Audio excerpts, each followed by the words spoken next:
Protesters are gathering at Verizon stores across the country today to protect net neutrality.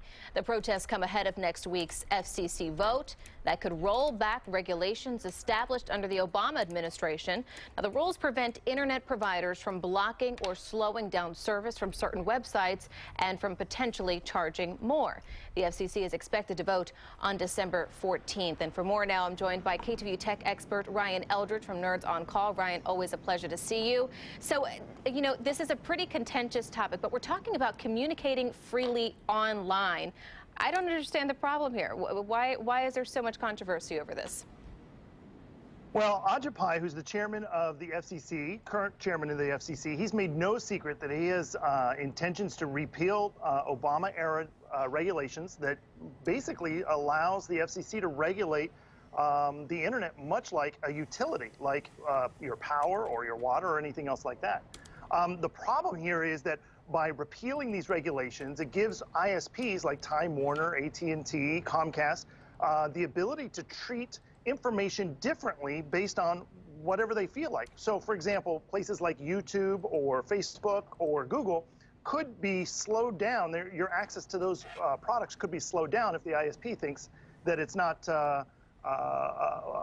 paying enough, or if the consumer isn't paying enough for that. One of the examples that we can see is in Portugal right now, where there is no net neutrality. They have a tiered system for their internet connection. So you pay a basic fee for regular internet, and then an additional fee for social media, and then another fee for streaming services. And so we could see something akin to the way we buy cable television packages here in the United States with the repeal of this within the next couple of years. Well, right, but that just seems like, why more people are arguing for more regulations when we already kind of have we all can communicate freely as it is now. Verizon, though, at the center of a debate today, and we're learning the President Trump's FCC chairman, who is the one who's looking to essentially, some would say, destroy net neutrality, is a former Verizon lawyer. Talk to us about their involvement. Yeah, well, back in the early 2000s, Ajit Pai was a general counsel for Verizon, and that certainly muddies his motivations for why he wants to repeal these regulations. These regulations protect all of us consumers from allowing access to almost any information online. Let's take, for an example, let's say AT&T decided that change.org was a website that it no longer felt that we were needing to see. They could literally slow down our access to that website and not tell anybody about it. And then after a short period of time, we would just stop going there because the page took too long to load, or we would go to an alternative website, maybe one that's friendlier to AT&T, to get our news and information. And so this could be not just limiting our access to news, entertainment, but also it could hinder our ability to express ourselves online, and it could hinder our ability for free speech.